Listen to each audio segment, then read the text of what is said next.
बेटा गंगाधर, तेरा कुछ नहीं हो सकता। हे भगवान, ये रोज रोज का कचरा, पता नहीं कितना कचरा जमा कर देते हैं। पढ़े लिखे कहते हैं अपने आप को, इस पार्क को कचरे का पेटी बना डाला। ये लोग योगा करते रहते हैं। ये जरूर बच्चे होंगे जिनके माँ बाप यही सिखाते होंगे कि कचरा जमीन पर फेंकना चाहिए। रोज रोज कचरा साफ करो और रोज दुगना कचरा मेरा इंतजार कर रहा होता है। हे भगवान, कभी तो सुन मेरी, कोई चमत्कार तो कर, या यूं ही कचरा साफ करवाता रहेगा जीवन भर। कचरा कचरा कचरा, दिन भर कचरा साफ करो, सुबह आओ कचरा। कुछ तो चमत्कार कर दे।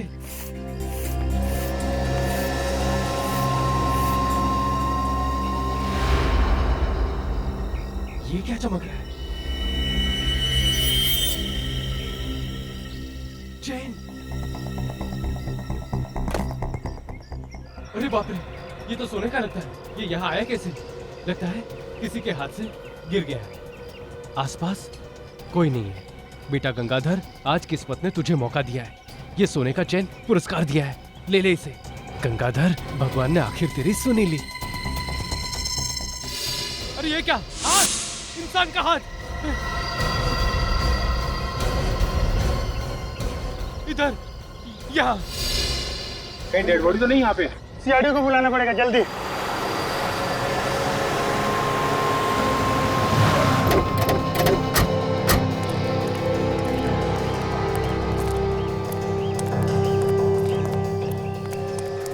ये लोग कौन है? हटो, चलो हटो, चले हटो। तुम दोनों हो कौन? ये हमारा क्राइम सीन है, सीआईडी का केस है ये। तुम लोग बिना परमिशन के यहाँ नहीं आ सकते। न जाने कितने सारी एविडेंस खराब कर दिए होंगे। अरे सब रेडी, चुप हो जाओ। मैं जानता हूँ इन दोनों को, ये हमारे नए सीआईडी ऑफिसर्स हैं। नए ऑफिसर्स?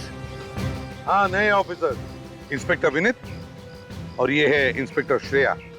ये दोनों पहले मुंबई क्राइम ब्रांच में थे। ये नए इंस्पेक्टर आए, आपने बताया नहीं सर? सचिन, कल शाम को ही पता चला।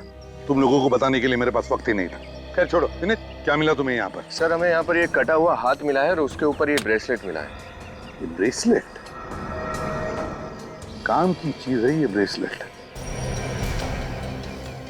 अच्छी तरह से साफ करो, संभाल के। हाँ, कटा हुआ सर। माय गॉड, तो इसके सर के साथ इसका हाथ भी जुड़ा हुआ है। शरीर का बाकी हिस्सा भी तो होना चाहिए आसपास। काम करो, पेड़ के आसपास देखो और कुछ मिलता है क्या। देखो।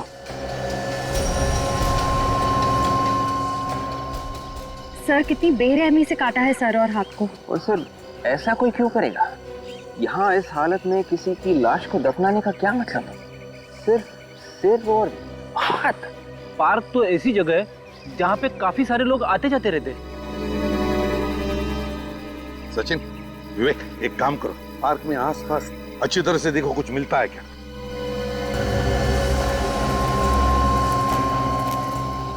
एक बात बताओ, तुम में से किसने इस हाथ को पहले देखा? साहब, ये कटा हुआ हाथ सबसे पहले मैंने देखा। तुमने देखा? जी साहब। तुम क्या करते हो इधर? जी साहब, साफ सफाई करते हैं। सफाई करते हो? इधर आओ, जरा बताओ, ये पार्क क्या 24 घंटे खुला रहता है? नहीं साहब, सुबह 7 बजे से लेकर शाम को 7 बजे तक खुला रहता है। यहाँ पे वॉचमैन या सिक्योरिटी गार्ड नहीं है क्या? नहीं साहब, यहाँ पे कोई चौकीदार नहीं रहता। ये पार्क सुबह 7 बजे से लेकर शाम के 7 बजे तक खुला रहता है।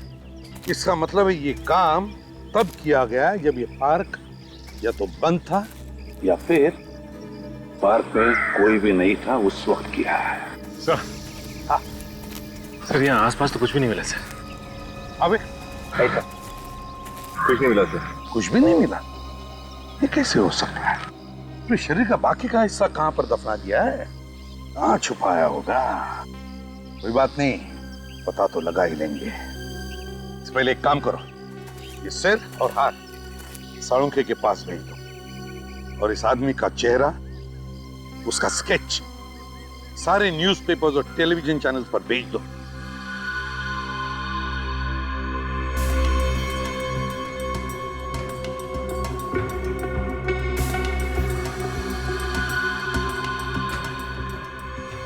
गॉड,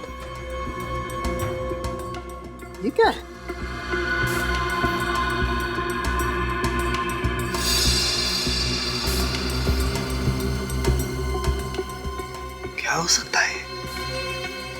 सारिका, मुझे तो एक कोई कागज का टुकड़ा दिखाई देता है। साफ करके देखते हैं क्या है। डॉक्टर साहब, ये आपके हाथ में क्या है? दया, ये मेरे हाथ में कागज का टुकड़ा है। कागज का टुकड़ा मिला कहाँ से आपको? यहाँ से, इसकी उंगलियों के बीच में फंसा हुआ था ये। मगर इसकी उंगलियों के बीच में ये कागज का टुकड़ा कैसे पहुंचा? या मुझे लगता है इस आदमी ने कोई कागज को अपने हाथ में छुपाने की कोशिश की होगी और ये कागज का टुकड़ा इसकी उंगलियों के बीच में फंस गया। लेकिन डॉक्टर साहब, ऐसा क्या है इस कागज के टुकड़े में? अरे भाई, तो चेक करने जा रहा था। क्या आप लोग आ गए? साफ करके देख लीजिए ना, पता चल जाएगा। देखते हैं।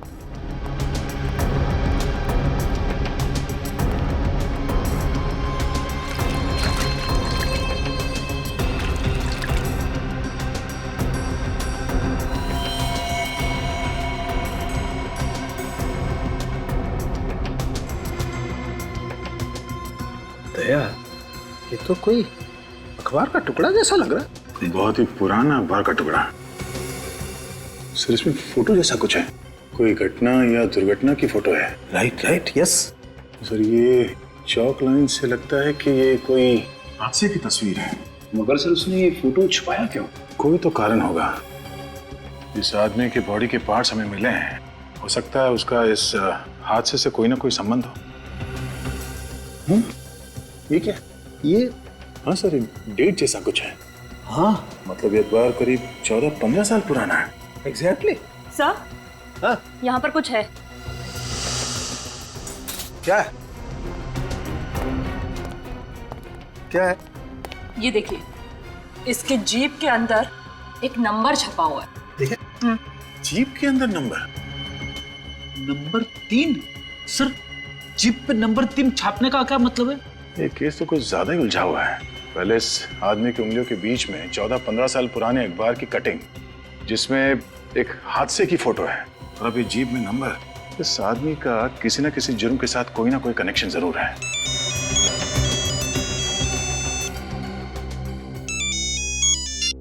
हेलो, हाँ, रिपोर्ट्स आ गई? क्या पता चला रिपोर्ट से? Thank you sir. ये एक आदमी नहीं है। एक आदमी नहीं है मतलब? ये सर किसी और आदमी का है और ये हाथ किसी दूसरे इंसान का। मतलब दो अलग अलग लोगों के बॉडी पार्ट एक ही जगह पे मिले? हाँ, पहले पेपर की कटिंग, अब ये जीप में नंबर, 2 लोगों का खून। हमें जल्दी से ये पता करना होगा कि ये 2 लोग आखिर है कौन। अरे यार, ये क्या चक्कर है? एक और झटका। हाँ फ्रेडी, बहुत बड़ा झटका। ये इस आदमी के नाखूनों का रंग नॉर्मल नहीं है, कुछ अलग है। सर, इसका क्या मतलब है? इसका मतलब ये नाखून चेक करने के बाद पता चलेगा।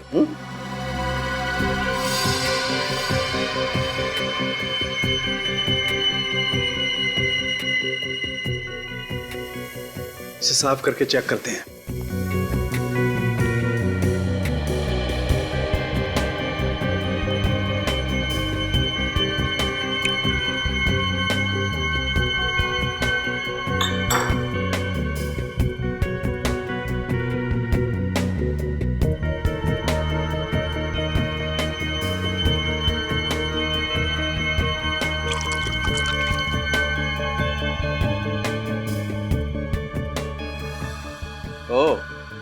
अब आई बात समझ में।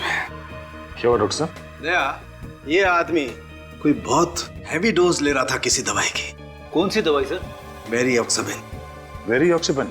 हाँ दया, ये दवाई कैंसर पेशेंट लेते हैं। ये बहुत महंगी दवाई है, आसानी से नहीं मिलती है, और जब तक कोई कैंसर स्पेशलिस्ट अपने हॉस्पिटल में अपने पेशेंट को प्रिस्क्राइब नहीं करता है, तब तक ये दवाई किसी को नहीं मिल सकती। तो फिर इस शहर के सारे कैंसर हॉस्पिटल्स में चेक करना चाहिए।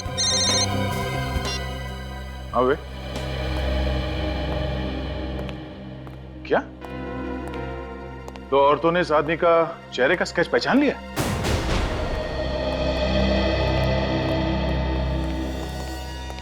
सर, विनय जी की वाइफ ने ना, और उनकी सेक्रेटरी आन्या। सॉरी, ये जो कुछ भी हुआ, क्या आप बता सकते हैं नैना जी, ये सब हुआ कैसे? कल शाम को सब्जियां लेने मार्केट गए थे, वापस नहीं आए। पता नहीं ये कैसे हो गया। मुझे ये भी पता नहीं कि उनके साथ ये किसने किया, क्यों किया। मुझे अब भी यकीन नहीं होता कि मेरे पति विनय अब नहीं रहे। जब वो घर वापस नहीं आ रहे थे तो आपने कोशिश नहीं की उन्हें कांटेक्ट करने की? मैंने उनको हर 2 मिनट के बाद फोन करने की कोशिश की, लेकिन उनका फोन बंद आ रहा था। ये विनय करते क्या थे? सर वो लॉयर थे। वकील थे? जी सर। तो क्या आप दोनों बता सकती हैं कि किसने किया होगा ये? किसी पर शक है आपको? सर ऐसा तो कोई याद नहीं। विनय सर बहुत ही नेक और शरीफ इंसान थे। वो लॉयर थे, पता नहीं किसी केस के सिलसिले में किसी के साथ कोई दुश्मनी हो तो पिछले कुछ दिनों में आपसे उन्होंने कुछ बताया या फिर आपने महसूस किया हो कि वो किसी केस को लेकर परेशान हो? मेरे पति विनय कोई भी केस के बारे में मुझसे कोई डिस्कशन नहीं करते थे। अभिजीत, समझ में नहीं आता कौन खून कर सकता है विनय का। बड़ी अजीब बात है ये। सर, जिस बेरहमी से विनय का खून हुआ है, ऐसा लगता है कि खूनी के दिल में विनय के लिए काफी जहर भरा था, काफी नफरत करता था वो। वही लगता है। सर, सालुंके साहब को ब्रेसलेट पर कुछ मिला है। अच्छा, क्या मिला है? ब्रेसलेट का लोगो। ब्रेसलेट का लोगो?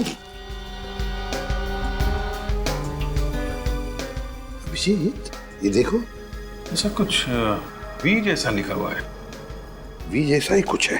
विक, कंप्यूटर में चेक करो, देखो ऐसा लोगो किस ज्वेलर का है। Yes sir. हाँ अभिजीत,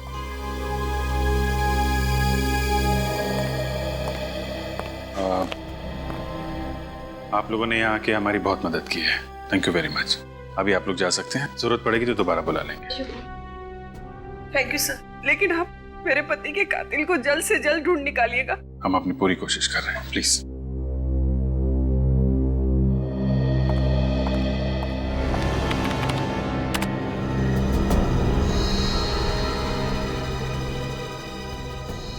मिल गया सर, वरदान ज्वेलर्स। ये वही दुकान है जो अपनी सारी ज्वेलरी पे इसी तरह का लोगो इस्तेमाल करते हैं। कहाँ पर है ये Vardan jeweller? Sir Pendra waste.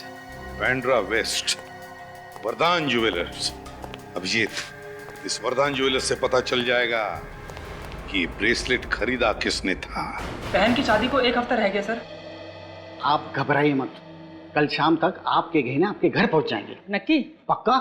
मैं खुद आ जाऊं? नहीं, आप बस कल शाम तक गहने भिजवा दीजिए। ये सब अब मेरी जिम्मेदारी है। आप इत्मीनान से घर जाकर सो जाइए। ठीक है। नमस्ते। नमस्ते।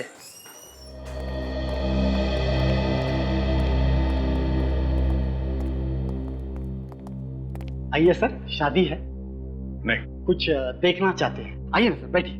आराम ने जरा कस्टमर को देखना। नहीं, हम दिखाते हैं आपको कुछ। आप लोग कुछ दिखाना चाहते हैं? घबराइए मत, हम लोग सीआईडी से हैं। कुछ प्रूफ है?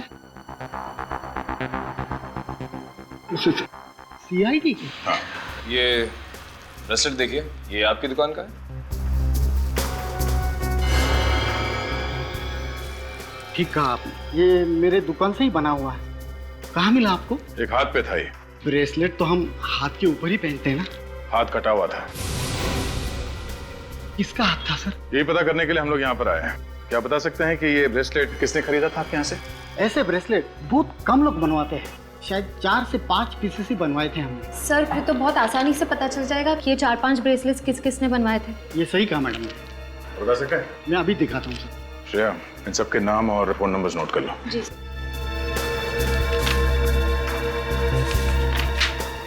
देखिए सर। अरे वाह, एड्रेस भी नोट किया है? जी sir. Rajesh 401 silver ring, Shantinagar, Bandra. Subhash Kandivali में रहता है। सुनील पनवेल का रहने वाला है, और रोकंडा ये बोरीवली में रहता है। इन सबके घर चल के देखना पड़ेगा। Hello doctor. आपने अपॉइंटमेंट लिया? मैं सीआईडी से हूँ, इंस्पेक्टर फ्रेडी। हेलो सर, आप यहाँ कैसे? मुझे आपकी मदद चाहिए थी। मैं आपकी क्या मदद कर सकता हूँ? डॉक्टर साहब, आपके हॉस्पिटल में वेरियोक्साबेन नाम की दवाई यूज की जाती है या नहीं? नो सर, ऐसी कोई दवाई यहाँ इस्तेमाल नहीं होती। ये बहुत ही रेयर दवाई है। Thank you. सर ये ब्रेसलेट काफी महंगा है, इसे खरीदने वाले चारों भी बहुत अमीर होंगे। हाँ श्रेया, ये बात तो है, पर इन चारों में से ये ब्रेसलेट पहना किसने? राजेश, सुभाष, सुनील या रोकंडा? ये तो वहाँ घर पे जाने के बाद ही पता चलेगा। तुम्हारा रोना धोना सुनने के लिए मैं सीआईडी में नहीं हूँ फ्रेडी। काम खत्म करो और इसी वक्त केयर हॉस्पिटल में आ जाओ, इसी वक्त। Excuse me ma'am. यस। मुझे आपके हॉस्पिटल के किसी कैंसर स्पेशलिस्ट से मिलना है। आपने अपॉइंटमेंट ली थी? जी नहीं। सर आपका नाम? एसीपी प्रद्युमन, सीआईडी से। ओह, सीआईडी से आप लोगों को तो तकलीफ होते रहती होगी। मैम प्लीज जरा डॉक्टर साहब को बुलाइए, मुझे जरूरी काम है। डॉक्टर चंद्रा बस आते ही होंगे। ओके। लो आ गए। हाँ जी, हाँ ठीक है, ओके। अमित, क्या पता चला वेरियोक्साबैन के बारे में? चलो ठीक है, कोई बात नहीं, तुम इसी वक्त आ जाओ केयर हॉस्पिटल में। ओके। एक मिनट, पहले आप मुझे ये बताइए कि ये दवा आप किस तरह से ले रही हैं? पहला डोज सुबह नाश्ते के बाद, दूसरी दोपहर को क्यों, जबकि मैंने लिख कर दिया था कि आपको शाम को लेना है। मैम आपको मालूम है आपके नाक से और दिमाग से खून आ सकता है। आप अभी और इसी वक्त हॉस्पिटल में आके मुझसे मिलिए। ये पेशेंट है ना? डॉक्टर चंद्रा। यस। मैं एसीपी प्रद्युमन, सीआईडी से। क्या हुआ? एक दवाई है वेरियोक्साबैन नाम की, क्या आपने उसके बारे में कुछ सुना है? वेरियोक्साबैन? जी बिल्कुल सुना है, और मैं अपने पेशेंट को दे भी रहा हूँ। आप ये दवाई अपने पेशेंट्स को दे रहे हैं? जी। तो मैं सही जगह पर आ गए। बता सकते हैं कितने पेशेंट्स को दे रहे हैं आप? अब तक यही कोई लगभग 3 पेशेंट्स को दिए। 3 पेशेंट्स को? जी। आप रेडी? देखो डॉक्टर साहब 3 पेशेंट्स के नाम देंगे, वो लिख लेना। अब बोलिए। पहले हैं वैभव, ये सांता क्रूज के रहने वाले हैं। वैभव। दूसरे हैं अरुण, ये अंधेरी में रहते हैं। अंधेरी। और तीसरे हैं रोकांडा, ये बोरोवली से हैं। रोकंडा? जी। Thank you very much doctor. It's my pleasure. Sir वैसे हुआ क्या है? खून का मामला है। खून का मामला है? जी।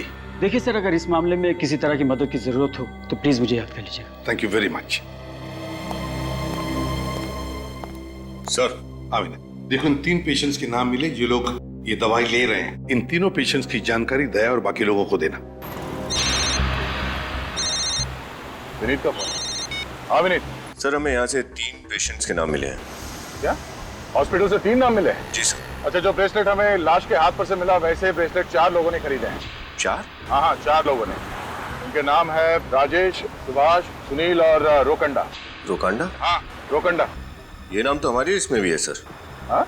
Yes sir. ओह ठीक है, हम उसके घर जाते हैं। Okay sir. Okay okay. ये रोकंडा कहाँ रहता है? बोरीवली में सर। बोरीवली में। ये रोकंडा वही फेमस सिंगर तो नहीं जिसके शोज होते रहते हैं? लगता तो वही सर। सर अगर ये वही फेमस सिंगर है और वो कटा हुआ हाथ उसी का है तो मीडिया में तो। वो कटा हुआ हाथ रोकंडा का है या नहीं, या फिर उसने ये ब्रेसलेट किसी को गिफ्ट दिया है, ये तो बेल बजाने के बाद ही पता चलेगा।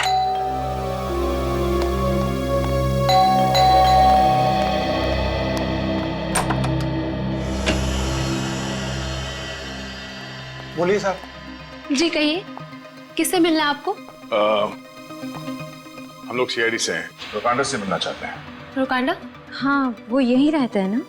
जी बिल्कुल यहीं रहते हैं। और आप? मैं उनकी पत्नी त्रिया। कहाँ है वो? घर पर नहीं है क्या? आप यहाँ बैठिए प्लीज।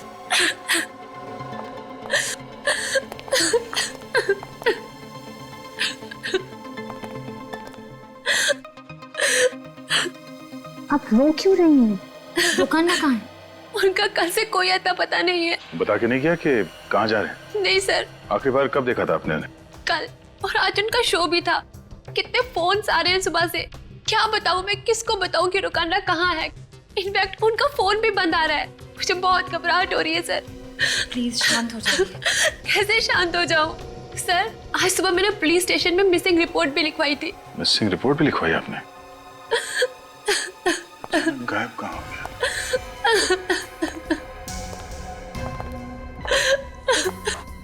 ये ब्रेसलेट? सर ये तो। हाँ वही ब्रेसलेट है। इसका मतलब वो कटा हुआ हाथ रोकांडा का था? शायद। आप लोग क्या बातें कर रहे हैं? कहीं कुछ गड़बड़ तो नहीं है ना? नहीं। अच्छा आप ये बताइए कि रोकांडा को कैंसर की बीमारी है? हाँ, पर आप लोगों को? ऐसे ही। अच्छा रोकांडा के बारे में कुछ जानकारी मिले तो हमें इन्फॉर्म कर देना। जी सर। Thank you.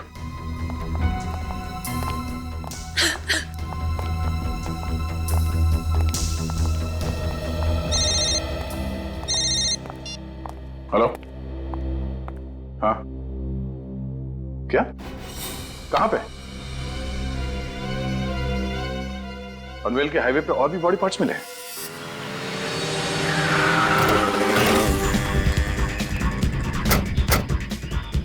मैं फोन करके खबर दी लाश के टुकड़ों के बारे में। हाँ साहब, मैंने बड़ा पाव खाने के बाद कागज फेंकने के लिए जैसे ही कचरे के डिब्बे के पास आया तो मैंने ये देखा। तुम वहां खड़े हो, दूर जाओ। खोलो से।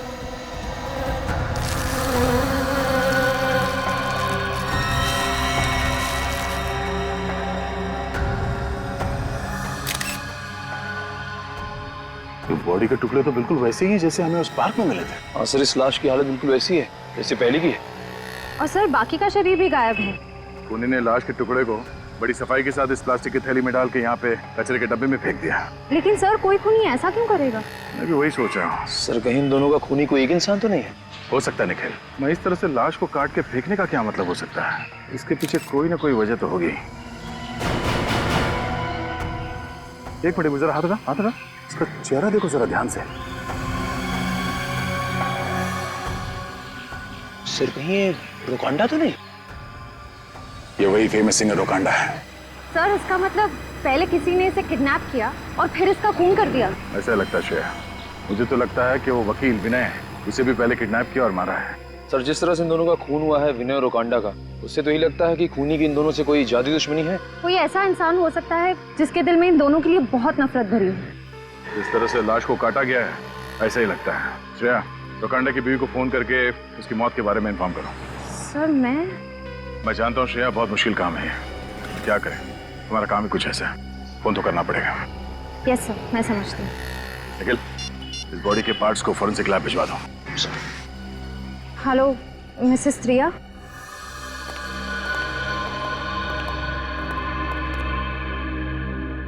क्या हुआ साळुंखे, इतना परेशान क्यों दिख रहा है तू? बॉस बात ही ऐसी है, तुम्हें पता लगेगा ना, तुम्हारी भी यही हालत होने वाली है। ऐसे क्या बात पता चल गई साळुंखे साहब? बात ये है कि ये सर जो आप पिछली बार लेकर के आए थे वो इस हाथ से मैच करता है जो आप अभी लेकर के आए।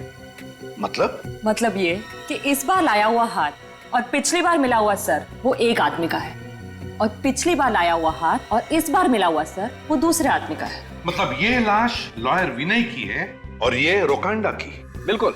मतलब खूनी ने दोनों लाशों को काटा, उनके अंगों की अदला बदली की, फिर अलग अलग जगह पे छुपा दिया। ये चल क्या रहा है खूनी के दिमाग में सर? हाँ सर, कोई खूनी ऐसा क्यों करेगा? लगता है पूरा पागल है सर, कोई साइकोपैथ है। कोई न कोई वजह तो है विवेक, कोई न कोई वजह तो है जो खूनी ऐसे कर रहा है। सिरा जी, क्या वजह हो सकती है ये सब करने की? यही तो पता लगाना है सचिन कि ये खूनी ऐसे वैश्यपन पर क्यों उतर आया। एक बात और बॉस। क्या? वो ये, उस सर की जीभ पर भी वैसा ही अंक लिखा हुआ है जैसा इस जीभ पर लिखा हुआ है। मतलब विनय की जीभ पर जो 3 नंबर लिखा हुआ है बिल्कुल वैसा ही 3 नंबर रोकांडा के जीभ पर? बिल्कुल वैसा ही 3 नंबर। क्या राज हो सकता है इस 3 नंबर का? सर हो सकता है कातिल हमें कुछ दिखाना चाहता हो, इसलिए उसने इन लाशों की जीप पर ये नंबर लिख दिए। हाँ, दिखाना तो चाहता है जरूर ये खूनी हमें। और फिर ये नंबर 3, इस नंबर 3 का कोई ना कोई तो कनेक्शन जरूर है विनय और रोकांडा के बीच में। सर कुछ तो छुपा इन फोटोग्राफ में, कुछ तो कहने की कोशिश कर रही हैं ये फोटोग्राफ्स। मगर क्या अभिजीत, क्या हो सकता है?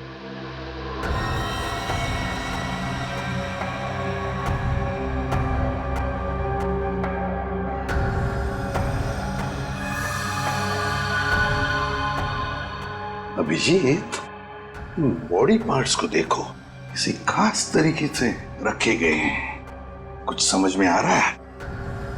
ऐसा लगता है कि कोई शेप दिया गया है, कोई आकार है। एग्जैक्टली अभिजीत। अभिजीत, मुझे लगता है ये इंग्लिश का अल्फाबेट क्यू है ना? हो सकता है ना? हाँ सर। ये देखो। हाँ सर, क्यू। हाँ, और फिर ये देखो, ये नहीं लगता तुम्हें कोई नंबर? 9? हाँ, 9। ये देखो, 9 9 9 है ना? और फिर ये 3 and 3, क्यों 933? सचिन, इधर लिखो बोर्ड पे, Q933।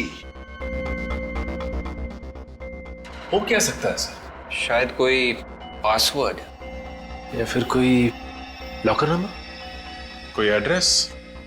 सर कोई कोड? कोड। कोड। अभिजीत, उस क्राइम सीन पर रोकांडा के हाथ में ये कागज का टुकड़ा मिला था। कागज का टुकड़ा, इस पर एक फिगर बनाया हुआ है क्राइम सीन का। तो कहीं ऐसा तो नहीं कि ये कोड नंबर Q933 इस क्राइम सीन से जुड़ा है? क्या हो सकता है ये नंबर? क्राइम सर, कहीं केस नंबर तो नहीं? हाँ, केस ही हो सकता है। विवेक, चेक करो हमारे रिकॉर्ड में केस नंबर Q933 है क्या? Yes sir.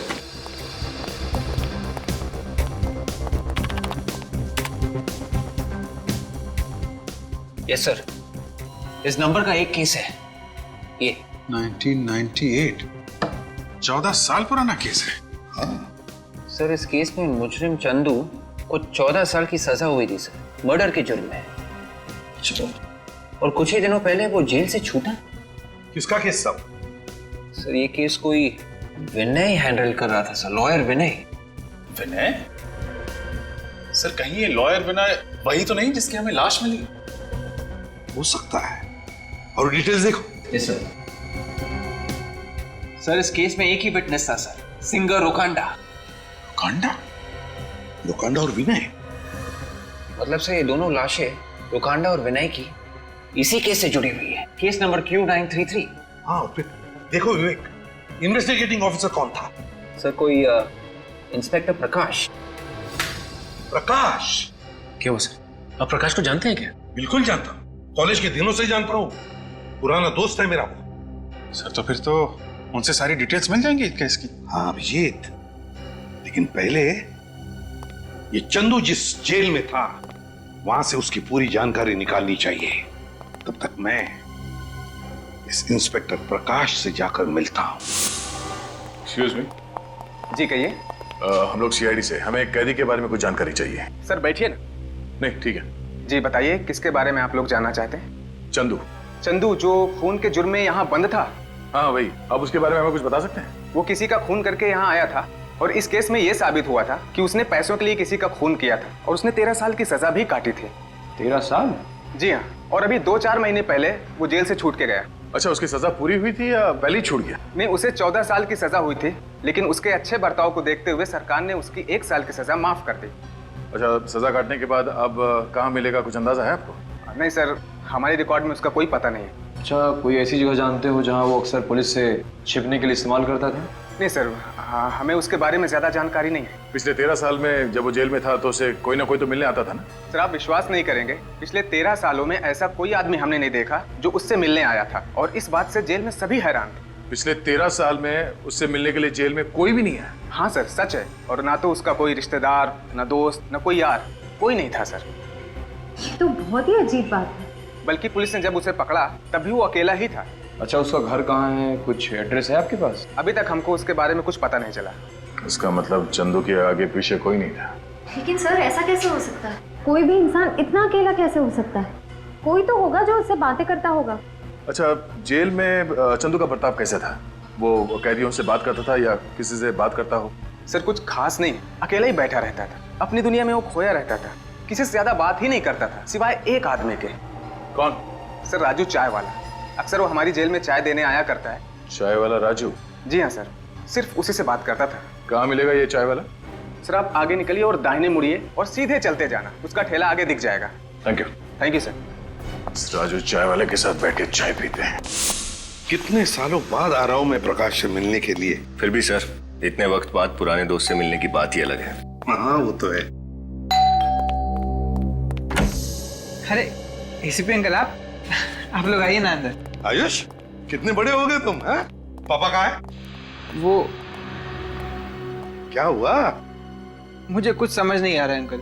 क्या हुआ आयुष, कोई प्रॉब्लम है? अच्छा है आप लोग आ गए, मुझे आपकी मदद चाहिए। क्या हुआ? प्रकाश सर ठीक तो है ना? पापा आज सुबह से कहीं चले गए हैं और मेरा फोन भी नहीं उठा रहे हैं। तो ऑफिस में फोन करते उनके? मैंने ऑफिस में फोन किया था पर पापा आज ऑफिस पहुंचे ही नहीं है। हो सकता है वो किसी बाहर के काम की वजह से ऑफिस ना गए हो या फिर बिजी हो। नहीं नहीं, पापा चाहे जितना भी बिजी हो मेरा फोन जरूर लेते हैं, और अगर फोन नहीं उठा सकते तो मैसेज जरूर करते हैं। आज तो कोई जवाब ही नहीं दे रहे हैं। मुझे बहुत चिंता हो रही है अंकल, प्लीज पापा को ढूंढिए ना अंकल।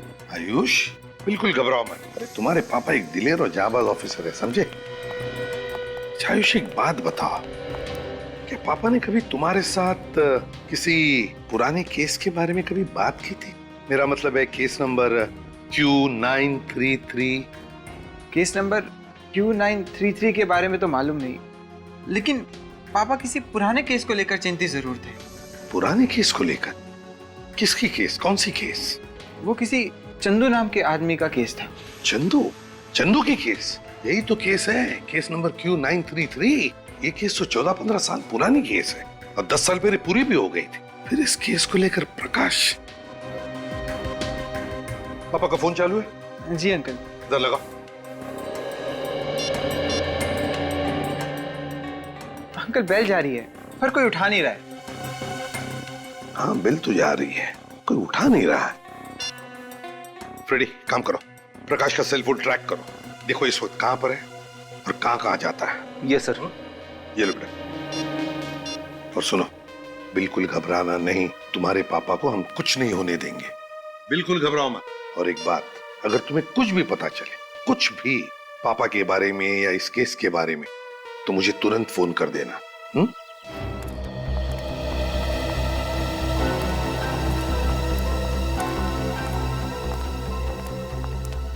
हो रहा राजू? राजू जी साहब। 4 चाय देना। चौथी चाय किसके लिए साहब? तुम्हारे लिए। सोचा तुम्हारे साथ बैठ के चाय पिया जाए। क्यों नहीं साहब, ग्राहक तो भगवान का रूप होता है, और ग्राहक के लिए तो ये राजू कुछ भी कर सकता है साहब। बैठिए साहब, आइए आइए। और एक कैदी के लिए भी राजू कुछ भी कर सकता है ना? मैं कुछ समझा नहीं साहब। नहीं समझा? अभी समझाते हैं, निकल।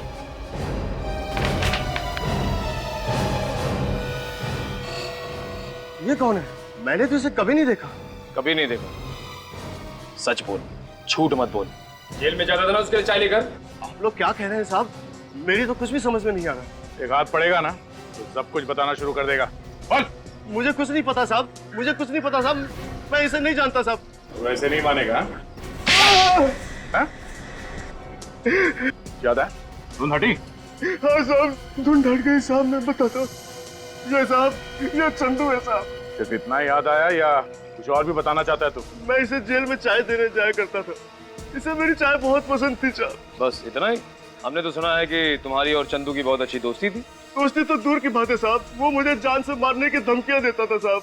एक दिन मौका पाकर साहब उसने मुझे दबोच लिया और मुझे कुछ चिट्ठियां दी, और उसने मुझे कहा कि इन चिट्ठियों को पोस्ट कर दे, और मुझे धमकी दी कि अगर मैंने उसका कहना नहीं माना या किसी और को इस बारे में बताया तो वो जेल के बाहर अपने पार्टनर के हाथों मुझे मरवा देगा। और तुम मान गए? और मैं क्या करता मैडम, मैं एक मामूली चाय वाला और वो एक खूनी, डर तो लगता ही था। किस तरह की चिट्ठियां भिजवाता था वो तुमसे? ये तो मालूम नहीं साहब, डर के मारे मैंने वो चिट्ठियां कभी खोली ही नहीं। मगर साहब हर 5-6 महीने में वो अपने गांव मंगल नगर के लिए एक चिट्ठी जरूर पोस्ट करवाता था। मंगल नगर? मतलब उसका परिवार मंगल नगर में रहता है? और हाँ साहब, उसने जो आखिरी चिट्ठी पोस्ट करने के लिए दी थी वो कुछ दिनों बाद वापस आ गई थी साहब। वापस आ गई? क्यों? पता नहीं साहब, मैंने तो उसे पोस्ट कर दिया था लेकिन वो वापस आ गई। इस बात को मैंने चंदू को भी डर के मारे नहीं बताया साहब। क्या वो चिट्ठी अभी भी तुम्हारे पास है? जी। दिखाओ जरा। दिखाता हूँ साहब।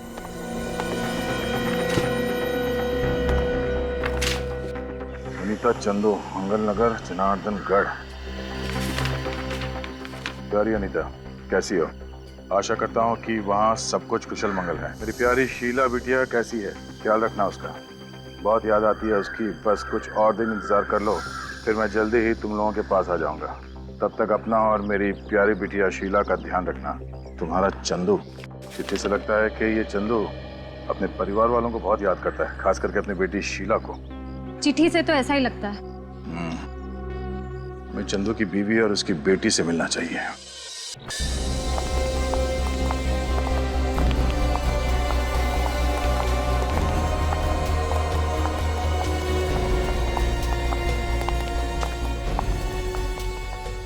मंगल नगर तो पहुंच गया। ये पता करना होगा कि चंदू के परिवार रहता कहाँ। सर किसी से पूछ लेते हैं। ऐसे छोटे गांव में तो सब एक दूसरे को जानते होंगे। ये आदमी औरत जो घर से बाहर निकले, इनसे पूछो जरा। सुनिए भाई साहब, आप जानते हैं चंदू कौन है? चंदू? कौन चंदू? हम किसी चंदू को नहीं जानते। चलो। देखिए, घबराइए मत, हम लोग सीआईडी से हैं। सीआईडी? हम जानते हैं कि चंदू का परिवार इसी गांव में रहता है। सिर्फ यही जानना है कि वो रहता किस घर में है। देखिए साहब, अब हमें किसी मामले में मत घसीटिए। हमने कुछ नहीं किया है। हमने तो बस सुना है कि चंदू एक मुजरिम है और वो अभी जेल में। हाँ साहब, हम पुलिस और कोर्ट कचहरी के चक्कर में नहीं पड़ना चाहते। देखिए, आप लोग बिना बात के परेशान हो रहे हैं। डरने की कोई बात नहीं है। हम लोग यहाँ से पूछताछ करने के लिए आए हैं। आप लोगों को कुछ नहीं होगा, डरिए मत, भरोसा रखिए। सीआईडी आप लोगों की सुरक्षा के लिए, परेशान करने के लिए। देखिए भाई साहब, बस इतना बता दीजिए कि ये चंदू रहता कहाँ है? रहता है नहीं साहब, रहता था। रहता था?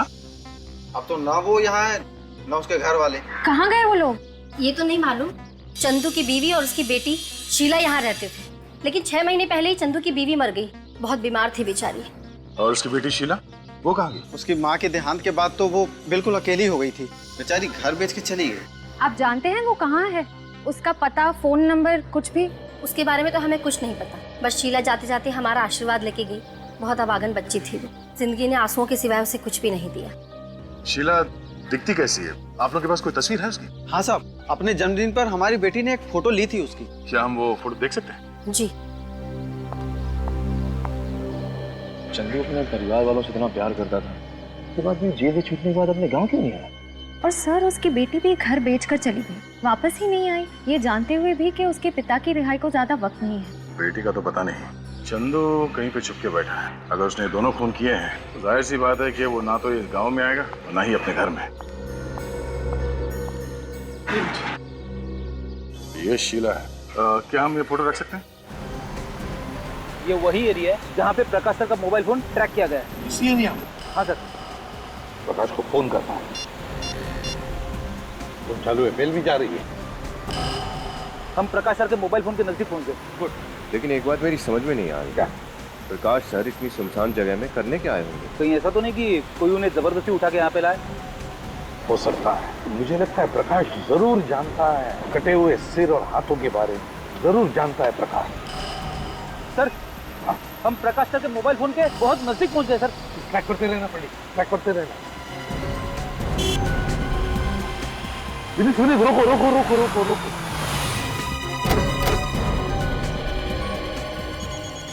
इसी एरिया में कहीं पर फोन की घंटी सुनाई पड़ रही है। आ रही है सुनाई? हाँ सर। हाँ।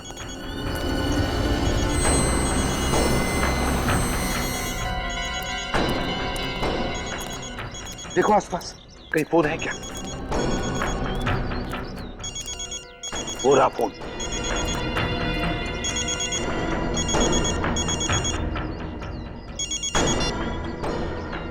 ये तो प्रकाश का ही फोन लगता है। इसका मतलब है प्रकाश यहीं कहीं आसपास ही होना चाहिए। मुझे तो डर लग रहा है सर, कहीं प्रकाश सर के साथ कुछ हो ना गया हो। चुप रहो फ्रेडी, चुप चुप बोलो। अपनी अपनी गन निकालो। प्रकाश की जान को खतरा हो सकता है। पूरा है घर। मुझे लगता है सर कि प्रकाश सर इसी घर के अंदर होंगे। चलकर देखते हैं।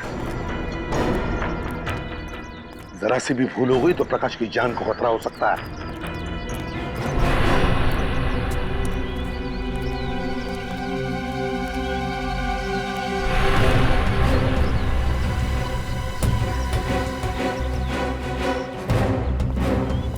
उस तरफ जाकर देखो।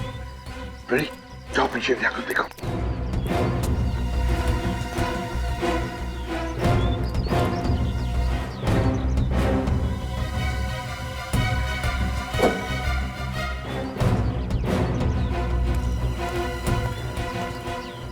उधर कुछ नहीं दिख रहा है सर। सर, हाँ, बाहर से तो कुछ दिखाई नहीं दे रहा। ठीक है, कोई बात नहीं।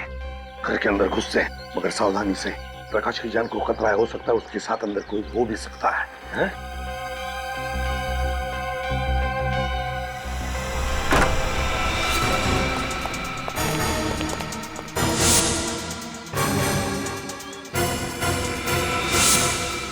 सर, अंदर तो कोई दिख नहीं रहा। फ्रेडी, इस तरफ जाओ। विनीत, विनीत इस तरफ।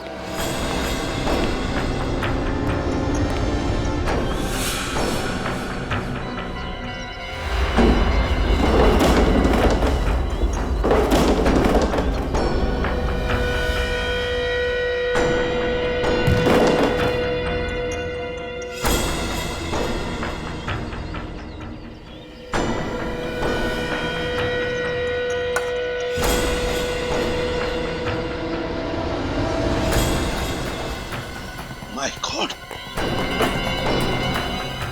प्रकाश, मेरी जल्दी से पानी लेकर आओ।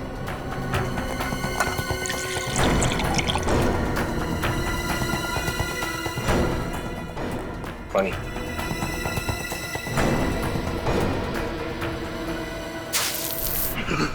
कौन कौन हो तुम? कौन हो? देखो देखो, तुम लोग मुझे नहीं मार सकते, नहीं मार सकते। मुझे जाने दो मुझे, जाने दो। मेरी तरफ देखो, देखो मुझे। मैं प्रद्युमन, इससे भी प्रद्युमन, तुम्हारा दोस्त प्रकाश। तुम यहाँ कैसे? बताता हूँ, उठा उसे।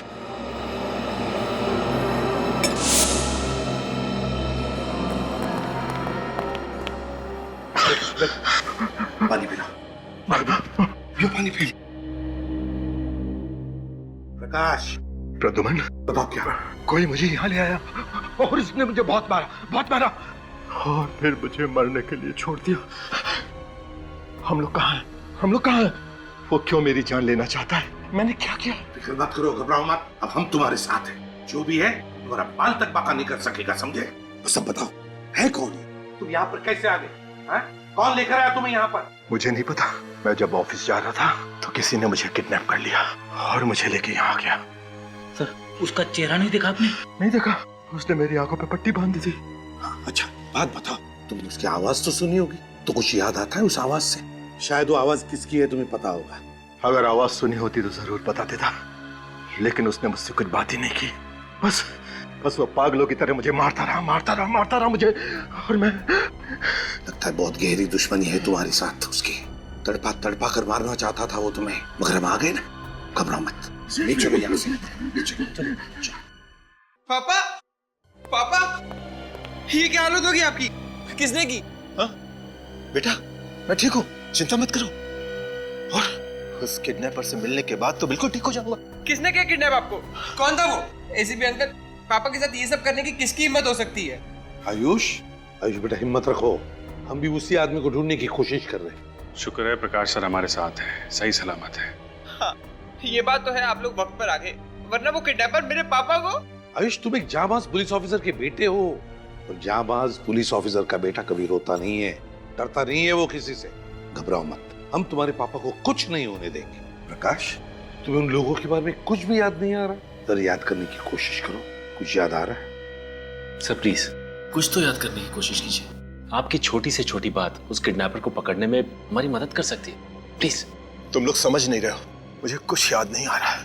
मैं बस रास्ते से किडनैप हो गया और किडनैपर ने मेरे मुंह और आंखों पे पट्टी बांध दी। फिर वो मुझे वहां ले गया जहां से आप लोगों ने मुझे बचाया। बस वो मुझे पीटता रहा और पापा, प्रकाश क्या हुआ? लगता है पापा को फिर से हार्ट अटैक आ गया। अटैक? माय गॉड, जल्दी से हॉस्पिटल ले चल। पापा।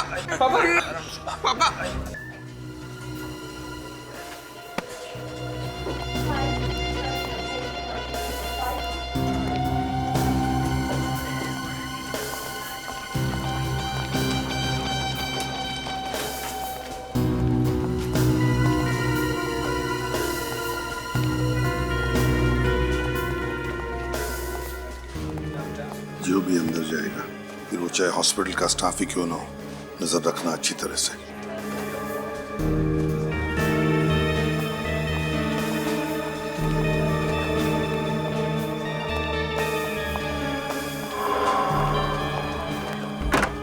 ये अंदर कौन गया? सर ये डॉक्टर कोराली हैं, इस वक्त राउंड पे हैं।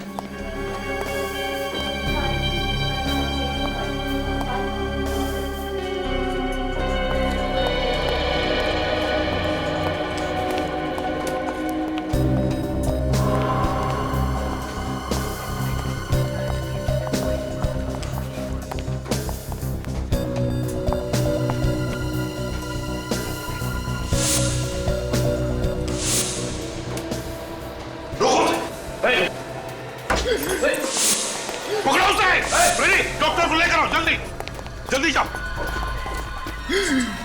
बस।